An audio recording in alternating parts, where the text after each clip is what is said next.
नमस्कार, स्वागत है आप सबका राजनीति के इस अखाड़े में। मेरा नाम है अजय सेतिया। मित्रों, आप बुरा माने या भला माने, लेकिन यह सच्चाई है कि अरविंद केजरीवाल जैसा नटवरलाल पैदा ही नहीं हुआ।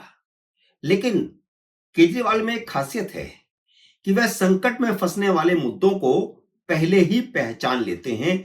वह भांप लेते हैं कि आने वाले समय में उन्हें इन मुद्दों का सामना करना पड़ेगा। फिर उन मुद्दों पर जनता को मूर्ख बनाने के उपाय सोचने लगते हैं। अब उन्हें पता है कि दिल्ली में पेयजल और यमुना की सफाई बड़े चुनावी मुद्दे बनने वाले हैं, और सफाई का मुद्दा भी। तो उन्होंने दिल्ली को 24 घंटे शुद्ध पेयजल देने का जुमला उछाल दिया है। ठीक इसी तरह 11 साल पहले उन्होंने यमुना की सफाई का जुमला उछाला था। इस समय दिल्ली में सबसे बड़ी समस्या पेयजल की है। एक तो पानी सिर्फ 1-2 घंटे के लिए ही सप्लाई होता है। कई जगह पर तो सप्लाई ही नहीं होता, तो उन जगहों पर टैंकरों से पानी सप्लाई होता है। और टैंकरों का भी एक गोरख धंधा है, जिसमें करोड़ों रुपए के वारे न्यारे केजरीवाल की पार्टी ने किए हैं, उनके विधायकों ने किए हैं, और पेयजल घोटाला भी हुआ है। जहां जहां पानी पाइपलाइन से सप्लाई होता है, वहां वहां आप पांच कॉलोनियों को छोड़ दें तो अधिकतर कॉलोनियों में जगह जगह पर सीवर की लाइनें टूटी पड़ी हैं, और पेयजल की लाइनें भी लीक होती रहती हैं। दोनों का पानी मिल जाता है और लोगों को घरों में सीवर युक्त पानी सप्लाई होता है। हर रोज किसी ना किसी मोहल्ले में यह समस्या खड़ी होती है। आजकल दिल्ली के कई यूट्यूबर इस सच्चाई को दिखा रहे हैं, जिससे केजरीवाल के मुफ्त पानी की पोल खुल रही है। लोग कह रहे हैं कि खुद तो अपने शीश महल में मिनरल वाटर का सिस्टम लगा लिया, टॉयलेट में भी मिनरल वाटर सप्लाई हो रहा है, लेकिन दिल्ली की 1/3 जनता को सीवर का बदबूदार काला पानी सप्लाई हो रहा है।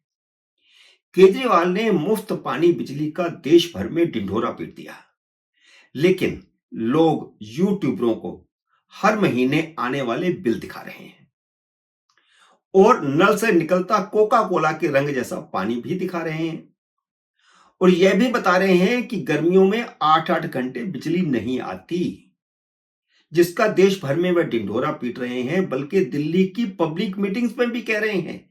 लेकिन दिल्ली में ऐसे अनेकों मोहल्ले हैं जहां पर बिजली कट होता है। आज भी जब मैं वीडियो बना रहा था, तो उससे ठीक पहले बिजली आधा घंटा तक चली गई, और ये 24 घंटे का दावा कर रहे हैं। जब ये 24 घंटे पानी देने की डींग हाँक रहे थे, तो उनके बगल में खड़ी आतिशी मार्लिना दांत फाड़ रही थी। यह 2024 तक यमुना साफ करने और यमुना में डुबकी लगाने जैसा ही वादा है। यमुना की सफाई, पेयजल और सीवरों का लीक होना इस बार बड़ा चुनावी मुद्दा बनने जा रहा है। इसमें कोई दो राय नहीं है, और केजरीवाल इसी में फंसने वाले हैं। मूर्ख से मूर्ख भी जानता है कि दिल्ली के पास इतना पानी ही नहीं है कि वह 2 घंटे भी सप्लाई कर सके, लेकिन केजरीवाल 24 घंटे पानी की डींग हाँक रहे हैं। मई जून में जब दिल्ली में पानी के लिए हाहाकार मचा था, हर साल बचता है, तो इस बार केजरीवाल तो जेल में थे। आतिशी मार्लिना यह कहते हुए धरने पर बैठ गई थी कि हरियाणा सरकार पानी नहीं दे रही, हाथी कुंड से पानी रोक दिया है। आतिशी कह रही थी कि दिल्ली के पास पानी ही नहीं है, वह हरियाणा और यूपी पर निर्भर है, और अब केजरीवाल कह रहे हैं कि वह 24 घंटे पानी दे देंगे। 10 साल से राज कर रहे केजरीवाल पूरी दिल्ली में पाइपलाइन तक नहीं बिछा सके। उनकी 24 घंटे पानी की योजना वैसी ही है जैसी यमुना साफ करने की योजना थी। केजरीवाल ने भाप लिया है कि इस बार चुनावों में पेयजल बहुत बड़ा मुद्दा बनने जा रहा है। जैसे 2003 में मध्य प्रदेश में दिग्विजय सरकार सड़क, बिजली, पानी पर चली गई थी, और उसके बाद फिर 20 साल से एक तरह से बनवासी है, बीच में 1 साल का कमलनाथ का कार्यकाल छोड़ दें।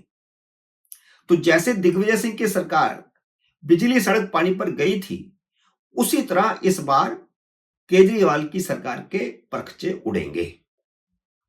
तो केजरीवाल ने मंगलवार को नया ड्रामा शुरू कर दिया।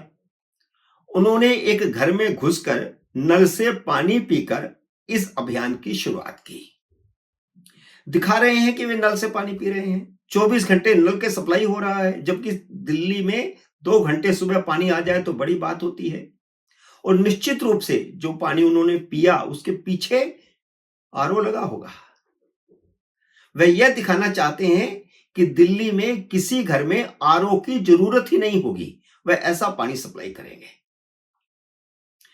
वह शीश महल जैसा पानी पूरी दिल्ली को देंगे। एक दिन पहले उन्होंने महिलाओं को 2100 रुपये महीना और सीनियर सिटीजन के लिए मुफ्त डायग्नोज योजना का ऐलान किया था। और 5 साल पहले भी उन्होंने महिलाओं को 1000 रुपये महीने का ऐलान किया था, जो अब तक नहीं दे पाई। और अगले दिन उन्होंने पानी का ड्रामा कर दिया।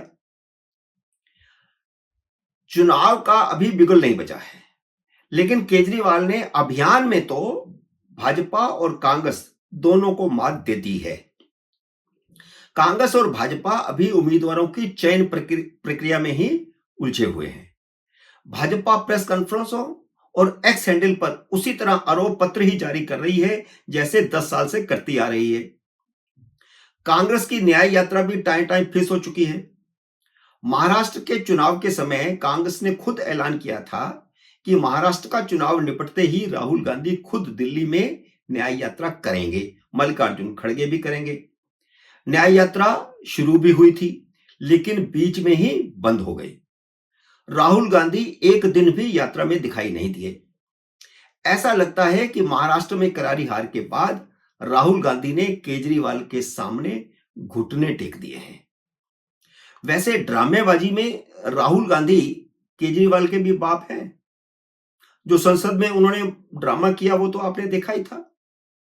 और अब जब केजरीवाल नल से पानी पीने का ड्रामा कर रहे थे, ठीक उसी समय राहुल गांधी 30,000 रुपए की टी शर्ट और 3 लाख के जूते पहनकर एक सब्जी मंडी में सब्जियों के भाव पूछ रहे थे और कारों का लाव लश्कर लेकर के वहां पर पहुंचे थे, सिक्योरिटी का लाव लश्कर लेकर के पहुंचे थे। फिर उन्होंने अपने एक्स हैंडल पर लिखा कि 40 रुपए किलो वाला लहसुन 400 रुपए किलो में बिक रहा है। वैसे राहुल गांधी लहसुन को पहचानते भी हैं या नहीं पहचानते? वह सब्जियों को सबके नाम जानते हैं या नहीं जानते?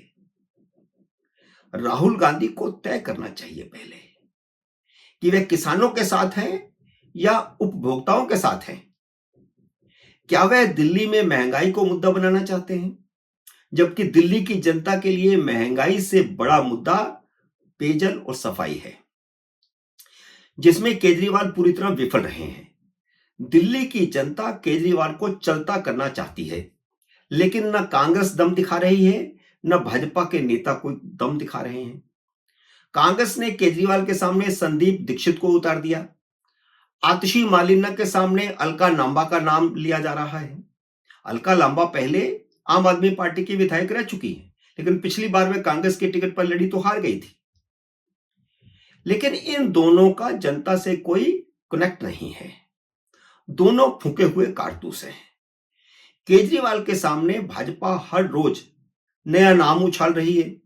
कभी स्मृति ईरानी का नाम लिया जाता है, कभी बांसुरी स्वराज का नाम लिया जाता है, कभी प्रवेश वर्मा का नाम लिया जाता है, जबकि दिल्ली की जनता की मांग नुपुर शर्मा को सामने लाने की है। नुपुर शर्मा भाजपा का तुर्प का पत्ता है, उसे खोलते हुए भाजपा पता नहीं क्यों डर रही है। जैसे ही नुपुर शर्मा को भाजपा ने टिकट दिया, सारी हवा बदल जाएगी। भाजपा ने अभी तक एक भी उम्मीदवार का ऐलान नहीं किया, जबकि केजरीवाल ने सभी 70 उम्मीदवारों का ऐलान करने के बाद अब हर रोज नई नई रेवड़ी का स्क्रिप्ट लिखकर जनसंपर्क में जुट गए हैं। दिल्ली में भाजपा के साथ कहीं वही ना हो जाए जो महाराष्ट्र में कांग्रेस के साथ हुआ है। दिल्ली की जनता तैयार है, लेकिन भाजपा तैयार हो तब ना। मित्रों, उम्मीद है मेरा यह वीडियो आपको पसंद आया होगा। इसे लाइक और शेयर कीजिए। अगर आपने मेरे यूट्यूब चैनल को अब तक सब्सक्राइब नहीं किया तो कृपया सब्सक्राइब करके अपना आशीर्वाद दीजिए। जल्दी मिलते हैं अगले वीडियो में किसी अन्य विषय के साथ। तब तक नमस्कार।